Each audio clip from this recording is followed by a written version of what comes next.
All right. Now joining the show, we have on right now our most recurring guest making his third appearance. We've got on Nate Lajoie. Nate just started up the new TikTok. Pretty clever idea. Traffic jams.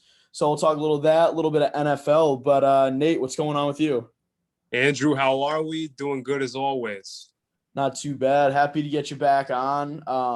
Last time was around the college football or the national championship. So we are in the pretty much the middle of the off season right now. And like we were saying before, it usually the off season's pretty dead. You do have the draft, you have free agency, but this one's just been overall fairly nuts with everything that's going on. Especially we're recording this Tuesday or Monday night, so there's been a lot of breaking news today, but I want to start with traffic jams. So, what was the idea? Is it more of you're doing this because you figured this idea out because you were bored during the offseason? Because I know football is your sport. You're a little bit of a baseball guy, a little bit of NBA, more into golf probably, but I mean, football's your wheelhouse. Yeah, definitely. And, in the off season, a lot of my, TikTok content isn't very, it isn't trendy in the off season. My stuff, pops off in season, even closer to August. Yep. But we're, like you said, in the middle of the off season right now. So I had to find something to do to kind of pass the time. And it was an idea that kind of had its genesis years ago. Okay. You've had me on Snapchat for a little while. You know that every once in a while I, post videos of me, singing a song, goofing off in my car. Yeah, you have the phone right here. You're bobbing your head, singing along, looking back down at the phone, right up here, right up here. Exactly. So, I kind of just took that, and everybody was like really loving it. And then I put it on my Instagram one time, and I said, hey, let's, rate songs, comment songs, and I will give them a rating out of 10 or whatever. Mm-hmm. And it went crazy. It was mad. People were throwing a ton at you. And it was pretty all over the place too. You had people doing Dave Matthews, Maroon 5. I noticed the rap ones didn't do as high for you. I think a lot of people were disappointed. Maybe new followers just assume, let me throw a Lil Baby song at you. And I don't think they realized that's not your wheelhouse for music. I know you like a lot of music, but I mean, you're a Michael Bublé, Dave Matthews, old Maroon 5 type of guy. Yeah, no, I mean, I have a very diverse music palette, but when it comes to these new guys, I don't even know who Lil Baby or I don't even know who that is. But sound like my dad right now. But it was huge. And in 24 hours, I got 150 song requests. It was insane. Shit. So basically, I got this idea, and a lot of people swiped up on all those stories, and they're like, yo, you should do this on TikTok. Like, this is actually really interesting. You're insightful and all this other stuff. And, I didn't want to do it by myself. Mm-hmm. I didn't want to do it by myself. And so I asked a couple people, and I asked my friend Isabella, who does it with me most often. And then my other buddy, Doug, who I went to high school with, they were all for it. They're like, oh my God, yeah, like this is fun. This is something that we would do in the car regardless. Yeah, why not? Yeah, why not just record it and post it up? So that was sort of the genesis of the whole thing. And obviously, on TikTok it takes a little while to get traction, but we've been posting 3 or 4 videos a day consistently for the last, I think it's now 4 or 5 days. Mm-hmm. So we have, I think it's between 15 and 20 videos up already. Nice. Now, there's different, I think that the whole car trend, like there's been the big ones. There's comedians in cars getting coffee, the Seinfeld show. And then there's carpool karaoke, which is the big one. But I mean, it's celebrities driving around. There's nobody that's like the common person or a younger person really doing it, because the celebrities they're usually having on are either big name rappers or older singers. So I think this is a pretty cool niche category for you. Yeah, no, absolutely. And I actually know somebody that's in the music industry. They actually lives out in West Hollywood. And she's pretty in tune with what's going on out there, and she knows the music side of TikTok really well. And I asked her, I said, hey, I have this idea. Do you know of anybody else that you've seen on your For You page, on Instagram, whatever, that is doing anything like this? And she got back to me instantly and she goes, I got to be honest, no. Like the only thing that even comes to mind is the whole James Corden carpool karaoke thing. So I was like, I didn't want to be stepping on anybody's feet. I didn't not be somebody's idea. But when she told me that, she hadn't seen anybody that was doing it, it was, full speed ahead. Yeah. I mean, like that's really the only thing people have done. And I'm kind of surprised nobody's kind of done what you like that idea since like carpool karaoke came out. I'm surprised there's really been nothing like this where it's younger people doing it and just jamming out to songs that they like. No, I agree. And when she told me that she'd never really seen anything like it, I was shocked. But then it was just all about getting them out for the dash. And I mean, really, that was it. I mean, the biggest problem that I have, I mean, editing the videos takes 5 seconds. Recording them, you just, press play and go with it. But the biggest problem I have is trying to keep ample storage on my phone. That's the biggest pain in the ass for you. That's the biggest problem. But other than that, it's very easy. Today we actually recorded a bunch. We got, I think it was 17 songs in 2.5 hours. So that's 17 videos right there. Yeah, that's pretty good.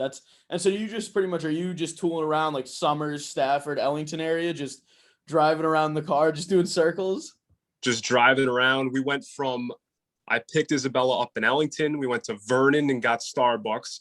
And then we were talking about Chick-fil-A. So we're like, all right, let's go into Enfield and get Chick-fil-A. So we got fries. Then we went around. We ended up in Manchester at Evergreen Walk.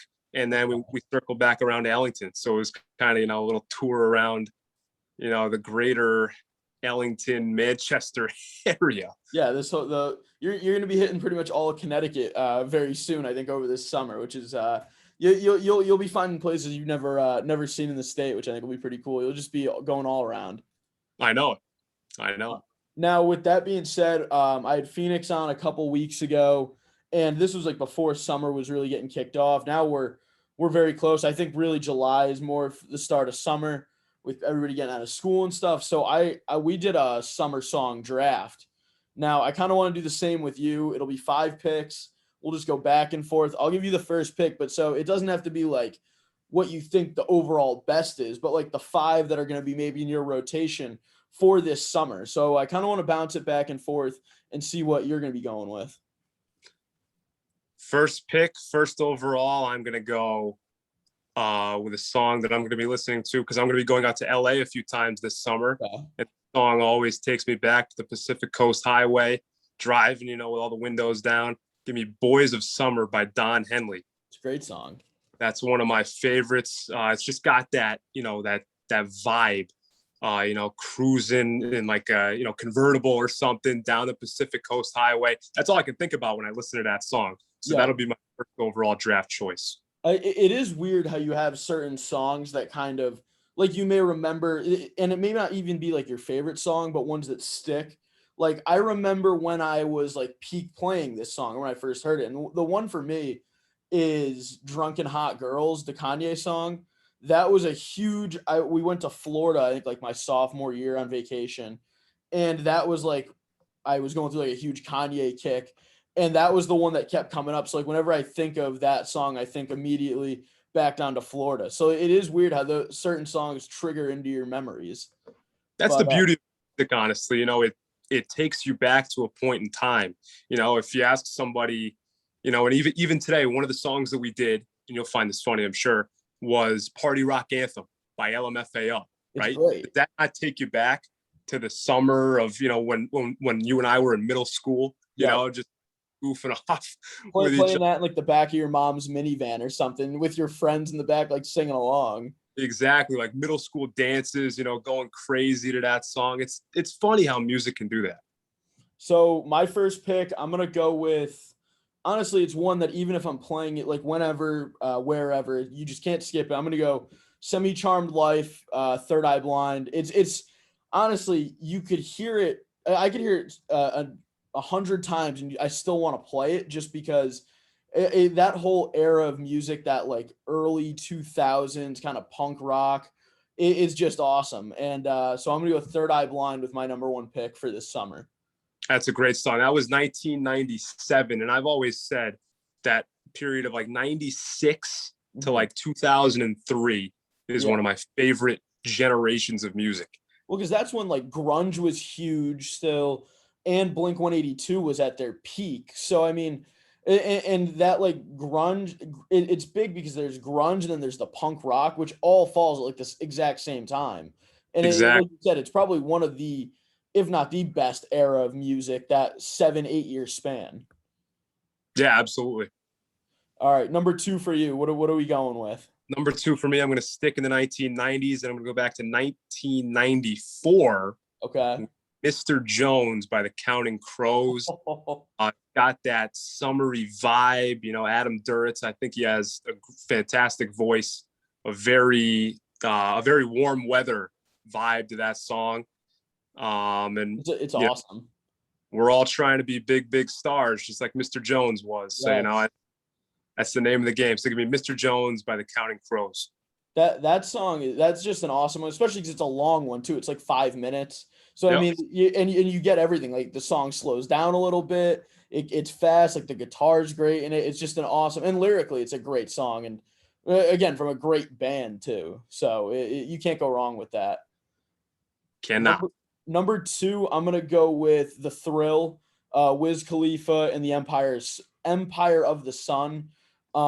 First time I heard that, it was in Hall Pass, actually, in that movie when they're at the club. So like that song's kind of stuck with me a little bit, but I've been playing that a bunch, and it's another one that I can keep playing it, and it hasn't gotten old yet. I mean, I figure by the end of the summer I'll have beaten it to death, but it just has that summery feel when it first starts off, and it's upbeat. Again, it's another long song too. It's like 4.5, 5 minutes. So that's definitely going to be number two in the rotation this year. I love it. Number three for me, this is going to be an oldie but a goldie. I'm going to go Sundown by Gordon Lightfoot. Okay. One of my favorite songs. I am a sucker for a good sunset. I will drive far and wide to catch a great sunset. And I don't know what it is about that song. It just, it's called Sundown. Yeah. You know, it makes me think about sunsets. And in the summer, going down to Florida, going out to California. And even around here, we get some great ones from here from time to time. Especially where we are too. Like Summers, Ellington, and parts of Enfield, you can catch great sunsets depending where you are in the town. Exactly. There's a lot of open space, especially in Ellington. I'll tell you now, the best ones I've seen are from in Ellington with all the farmland. But yeah, give me Sundown by Gordon Lightfoot. Great song. It's more of a low key sort of vibe. It's a slower song, but it's one that I will play all summer. Number three, I'm going Dave Matthews Band. I'm going Shake Me Like a Monkey. It's so upbeat. The energy is just so high when you're listening to it. It's unreal. The drums in it are amazing. And like I said, I like when the song, it's a long one too. You need those songs that you're not going to get like the 2-minute hits. You're going to get the 4.5, 5-minute one. So, I mean, that one's definitely fitting in just because of the energy they bring. And like that, I think that album isn't too high energy either. Like you've got the songs on there kind of are a little more somber, but then you throw that one right in the mix in the middle of the album and it just hits you right in the face. You can't go wrong with it. So I'm going Shake Me Like a Monkey, Dave Matthews Band for my number 3 pick. I love it. And from my number 4, I'm going to stick with Dave Matthews, my favorite artist of all time. Yeah. You beat me to the punch. I was going to go Dave Matthews with my next one, so I'm going to do it. It's going to be Stay Wasting Time by Dave Matthews. Another one of his really upbeat songs. I can't say enough about Dave Matthews. I mean, he has slow songs, that you'll listen to, in the winter when you're, depressed and waiting for summer. But then he has multiple upbeat songs that you'll jam to all summer long. And I think Stay Wasting Time is a good one. That was from the album Before These Crowded Streets in 1998. which is one of my favorite albums that he's ever released. It's got a great upbeat vibe to it, and I love it. So give me Stay, Wasting Time by Dave Matthews is my number 4. Number 4, I think you guys, I don't know if I saw the video, if you guys have done this one yet, but I'm going Sweet Escape, Gwen Stefani, and Akon. That's another one. It's a huge throwback, because like, I remember when I was younger, I heard that wasn't the first time I had heard that. So that's going to be my number 4 pick, just because Gwen Stefani is she's essentially rapping in the song. She's spitting so fast. And Akon is honestly one of the best feature artists, I think, of the 2000, from like 2000 to 2010. And True. an upbeat song, a song that you can listen to at the beach and I primarily think when I'm driving, because I do a bunch of that. So like when you're driving, you got to think what is going to be the best with the windows down on the highway. And I think Gwen Stefani on Akon, Sweet Escape is like that perfect song for it. So that's going to be my number 4 pick. That was actually one of the first songs that we released. We both gave, Isabella and I both gave that one a high grade. I love that song. It's awesome. That and the Hollaback Girl, 2 great songs. Gwen Stefani from that 2005-06 time frame. But I love it. My number 5, what am I going to go with? The last song that I'm going to be blaring all summer. You mentioned Blink 182 earlier. And I'm gonna go back to him. It's gonna be What's My Age Again. Yep. Talk about a quick hitter. That song, I believe, is like 2 minutes and 13 seconds long. They're like the exception when it comes to it. Like they're awesome. I know, but again, can't say enough about Blink. Talk about songs you can just jam to. You're driving, that song comes on, you are screaming every word to the song. And come next winter, I'm going to be 23, and nobody's going to like me when I'm 23, according to Blink. So, I have to live while I'm 22 like 23 is going to suck. So well, that's only if you're making like prank calls and stuff like that. They may not like you. So if you're doing that, then I think you fall right in the category. But if not, I think you'll be okay. Let's hope. That song, it's great, because that's one, like when it comes on, it punches you right in the mouth when it comes on the radio. So when it comes on, you're playing the drums on the steering wheel, like when that first opening drum part, and it's just a great song. So I mean, I'm between for my 5th one, Blink 182, but I got to go with change it up a little bit and go. It's a generic one, but Pursuit of Happiness, because I like to think when you're driving at night, I wanted to kind of throw one of those in. If you're by yourself, or if you're with your friends, it's one that everybody knows the lyrics to. It's not upbeat at all, but for some reason it does fall into like as a party song, as a summer song. So Pursuit of Happiness, Kid Cudi, and again, long song right there. But like I said, everybody that you're with, because you're hanging out with kids your age, knows the words to that song. So it feels like it has to fall in the rotation. For sure. And you mentioned drive songs. I got to throw this one out there. Pound Cake by Drake and Jay-Z. That's my drive song. So come nighttime this summer, that's the one that'll be, ringing through my car. Now, do you have any like honorable mention? Like maybe one, like if you're out by the pool, what would your one song be? If you're by the fire, what would it be? If there's one that like one or two that maybe missed the list by just a hair, like, because it's tough narrowing it down to 5. It is. It really is. The first one that comes to mind would have to be, and I'll do another one with Summer in the name. Mm-hmm. Honestly, this isn't my favorite song, but it just reminds me of summer and being by the fireplace and, sitting out by the pool. It's going to be Summer of '69 by Bryan Adams. Yeah. Like I said, not my favorite song. I actually like a couple Bryan Adams songs better than that. Mm-hmm. But you talk about a song that's just, tailor-made for, summer. There's great storytelling in the song too.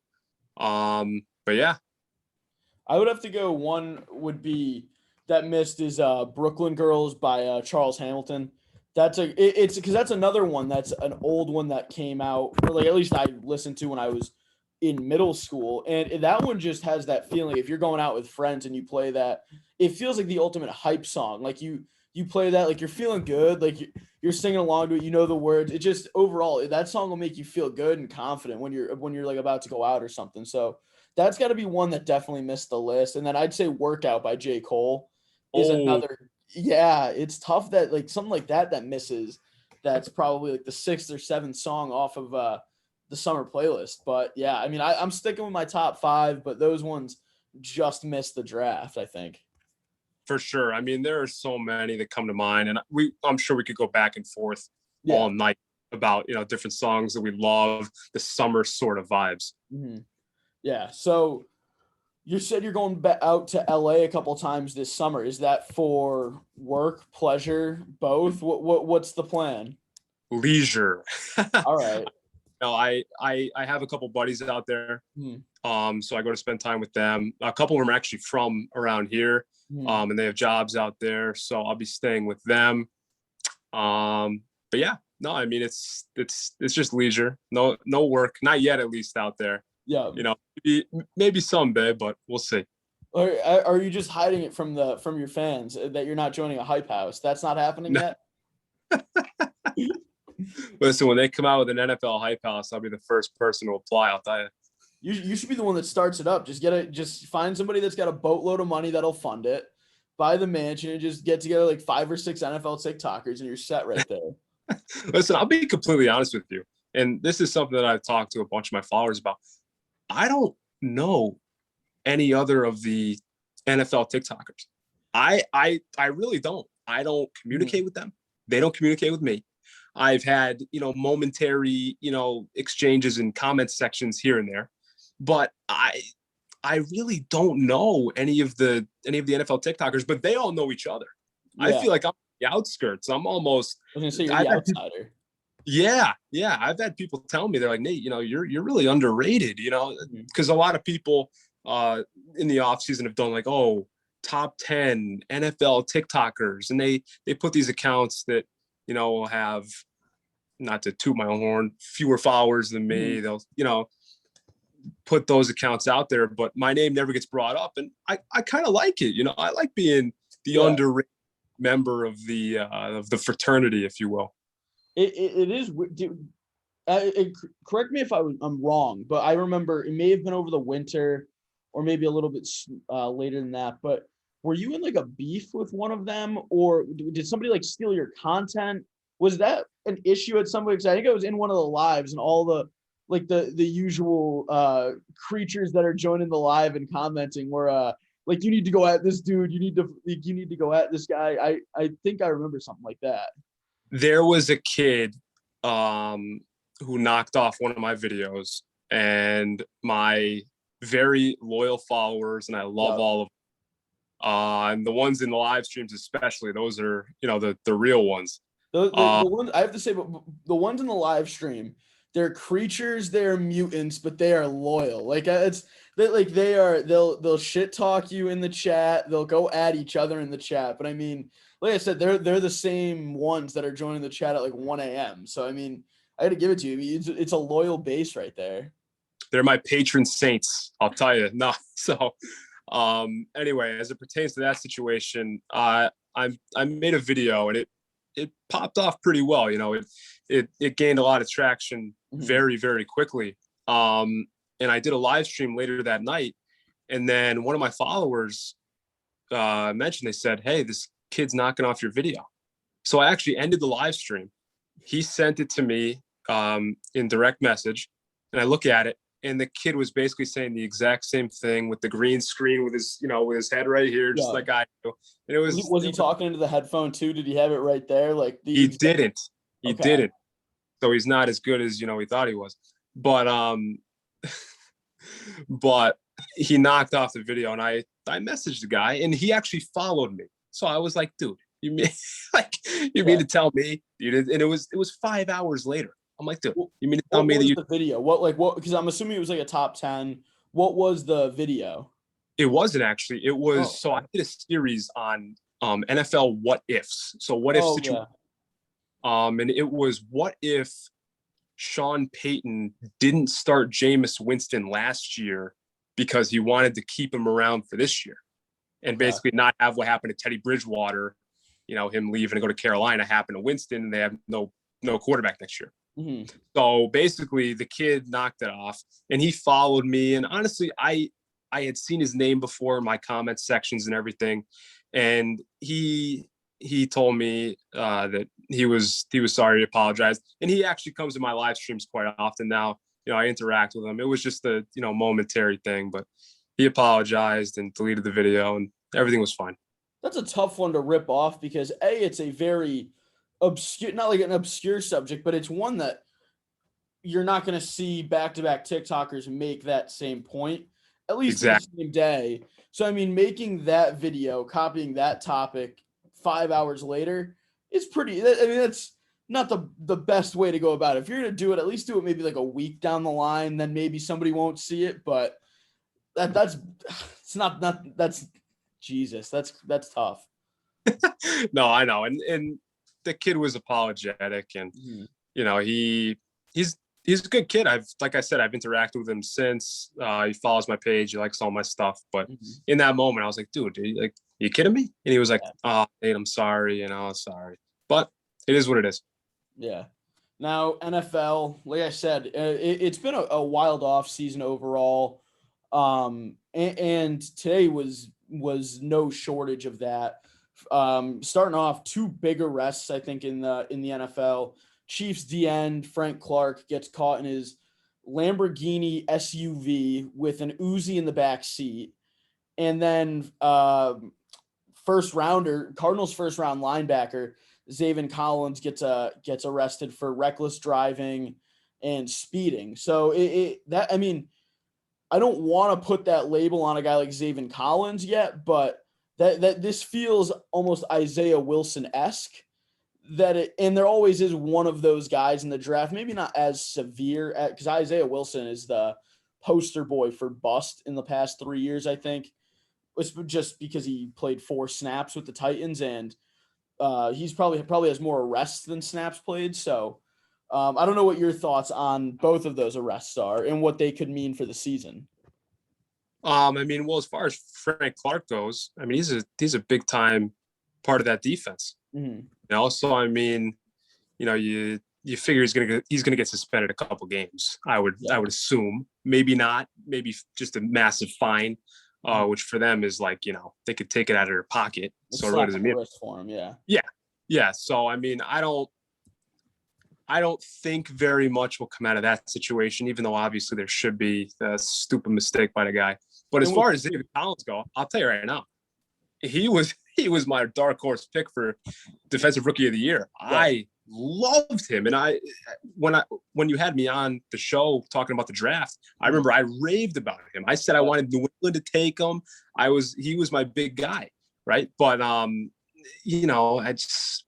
there's always one. You said it. There's always one that comes out of every draft that's just gets in these puts themselves in these unfortunate situations. With a guy like, going back a little to Frank Clark, what's concerning to me about him is that this isn't his first incident, because I think in San Fran he had or not San Fran, Seattle, yeah, okay, he had an issue where he had a domestic abuse case against him because he smacked his girlfriend around, and now he gets hit with, and that kind of got swept under the rug a little bit. So now you've got this happening. So it does become, I think, if you're Kansas City, it's a very concerning pattern for you to see this, and you wonder what else could happen down the line. So, Kansas City may, as much as he is a big-time player, he does have a decent contract, so they may look at this as a way that they could get out of that. I don't know if that's what their thought process is, because like you said, he is probably their second or third best defensive player behind Tyrann Mathieu. So I am curious to see what comes out of that. And then with Zaven Collins, he really is, I think, a top 5 athlete in this whole draft that came out, because you played edge rusher, safety, outside linebacker, inside linebacker. He was Tulsa's best player and won them 2 or 3 games this past season. So that's definitely a concerning one to see too, because you don't want to see a guy like that flush his career down the toilet way too early. For sure. Like I said, all around unfortunate situation, but the fact of the matter is he got himself into it. So we'll see what goes from here. Other NFL news, Carl Nassib comes out. He's the first openly gay active NFL player. Michael Sam was the first openly gay player to be drafted but never played, was just on the preseason roster for the Rams and then was later cut. But I think this is huge for the league. I think you may see a pattern happen. I doubt that there's a lot of closeted guys, but there's definitely, I feel like, a few that are active players in the league. And like Nassib's not a big time player, but he was a captain with the Bucks. He's been efficient through his career. So for him to do this, I think that's brave, pretty gutsy thing for him to do. Surely. And I think it was very admirable how he did it. And I saw also that he pledged a $100,000 donation to I think it was a suicide prevention for LGBT Yep. plus. I think it's called like the Trevor Foundation. I think that's the name of it. Yes. Yep. So very admirable. And like you said, and I was going to mention it myself, you figure that he's not the only one. There's a ton of players. I mean, statistically speaking, there's got to be a handful of guys. And there's got to be hundreds that have played in the NFL throughout the time that it's been as prominent as it has been, that have been gay and come out later in life or have just never come out. So I think him doing this is huge because the Michael Sam one was a very touchy subject at the time because he wasn't on a roster yet. And I mean, he was SEC Defensive Player of the Year from Missouri and went in the 7th round. I mean, if that doesn't happen, like, I don't think he would have been a first rounder, but he would have been a day 2 guy. He would have been a late 2nd, early 3rd rounder and could still be playing in the NFL. So it is crazy that happened. And at the time, that was huge news. And I feel like nowadays, Nassib doing this is more accepted, which is, I think, huge progress. But I mean, you do wonder, especially like a team like the Raiders, what the locker room situation will be like, especially when you got a guy like one of my favorite players of all time is Richie Incognito. You got a guy like that in the locker room. You do wonder what that presence could be like if Nassib, if that's going to be a big distraction. You do, but I saw on Twitter that there was an outpouring of support for the guy.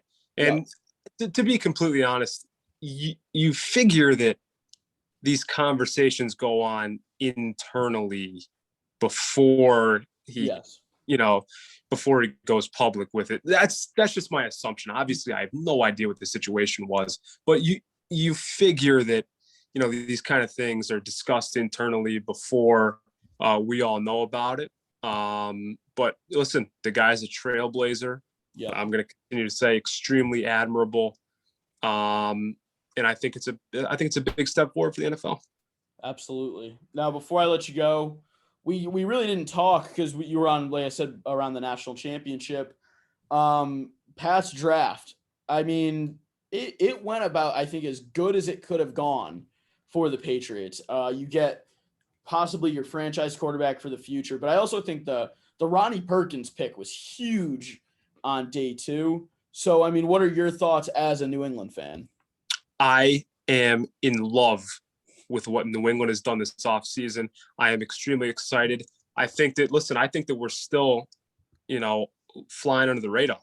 Yes. If you think about it, New England last year went 7-9 with bums littered all over the roster, up and down the depth chart. That was the worst New England team since 2000 when they went 5-11 the year before.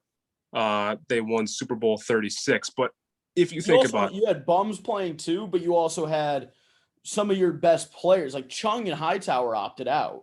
And I think, one of the O linemen opted out? I think, was it Cannon ended up, or Shaq Mason? I believe so. So you lose a big time starter for you also on the O line. So you lose 3 of your better players are opting out. So you're playing with not great guys. Cam Newton's coming in as your quarterback. It's your first year in 20 years that you're playing without the greatest quarterback of all time. So it's tough. And for them to go 7-9 is crazy, but the rebuild was even more nuts. I mean, listen, people, the immediate reaction, all the big free agent signing was, overpay. If you look in the fine print of these contracts, every single one of them is extremely team friendly. People were killing us for signing Jalen Mills to 4 years, 24 million, but only I think 8 of it is guaranteed. Yeah, it's all the majority of these contracts are incentive based. Exactly. And listen, I truly believe that New England upgraded at every single position that we addressed. You think about our defensive line. Bring in, listen, Kyle Van Noy, I know he's an outside linebacker, but to me, he's a pass rusher. He'll be off the edge for you. Judon, who I think is a great player coming from Baltimore. You think about, we got Dante Hightower back in the middle. I think our secondary is going to be even better than it was last year. You think about this for New England too. Last year, they still had the 7th best scoring defense in football. They still did. They had the 7th that killed them down the stretch, which is the huge thing. They had the defense had the one game in Seattle where it was just a shootout where both teams put up 40. But other than that, I don't think they had any other games where they really gave up a noticeable amount of points. The Buffalo game on Monday night, but we had a litany of injuries going into that game. But listen, I truly loved what we did in a draft. The one thing I said about Mac Jones is that I didn't want us to trade up to get him. Him dropping to 15, Parsons going earlier, who I wanted. Pitts, obviously, there was rumors that he would fall, but nobody really believed it. Yeah. Who I would have wanted if he fell, God forbid. And then the 3 big receivers were all off the board. So I mean, who else are we going to take? Who else are we going to take? Exactly. The only other guy we had said before would have been the fit there would have been Zaven Collins, and he goes the pick later. So I mean, but at that point, with the state of the quarterback situation, Newton didn't play great last year. Now you bring Mac Jones in, and it becomes a legit battle for who is going to be the starter week 1. And it sounds like it's very, very close with all the reports coming out of camp and stuff like that. So I think Cam's going to be either playing his best or Mac Jones is really legit if he's going to be the week 1 starter. I completely agree. And I've heard that they're set for a battle all summer. You got to give the advantage to Newton. Mm-hmm. You would think, but we'll see how that situation progresses. But my favorite pick that we made, I'll tell you right now, Christian Barmore. I love him. He should have been a first rounder. I was so happy when he fell to day 2 and we snagged him at 46. What a player he is. I think he's going to anchor that defensive line. And I'm telling you, man, I think New England's going to have a top 5 defense in football. And when you have a top 5 defense in football, you're going to win a lot of games. I think that if they can win, 10, 11 games, they'll get one of those wild card spots. Although the AFC is loaded. We all know the AFC. Especially the East looks pretty good right now. Buffalo obviously looks like the ones that are going to control it. Miami is a threat just because they're so young. And then the Jets, you don't really know what's going to come out of it. I think everybody has a feeling what's going to come out of there. But, I mean, new quarterback, new coach, they added some weapons. So, I mean, you can speculate what's going to happen, but you don't know with them what could be. If they come out hot and win some games, they'll knock some guys out of playoff contention pretty early on and hurt their records down the stretch. Yeah, I mean, listen, I think the AFC East is going to be one of the best divisions in football, only a couple of years after being one of the worst. Mm-hmm. I think that they have relatively easier schedules too. I believe that they play both the AFC and NFC South this year, who, traditionally are two of the, not so good divisions in the NFL. You think about Houston and Tennessee will be tough. Indy will be tough, but then you get Carolina, Atlanta, and then seems like a diminished New Orleans team. Exactly. Tampa will be your real threat in that. So, I mean, you've got 5 games that I don't think are going to be gimmies, but they're going to be fairly easier games for all of the teams in the East. For sure. And listen, I love New England's schedule this year. I love the makeup of the roster. Like I said, I really think that we upgraded at every single position, and we went 7-9 last year with a poor, in my opinion, roster. a bad roster with terrible quarterback play. I think that if we can, get to 10, 11 wins, listen, I'm not going to bet against Bill Belichick in a playoff game, right? Mm-hmm. I think that if New England can get in, nobody in the AFC is going to want to see. I think the two biggest games last year that proved that Belichick's a real good coach with a bad roster was the Kansas City game when Newton's out and you've got Hoyer and Stidham both played, and the Baltimore game that they end up winning when Baltimore probably, in reality on paper, should have rolled them. Like, it shouldn't have really been a close game.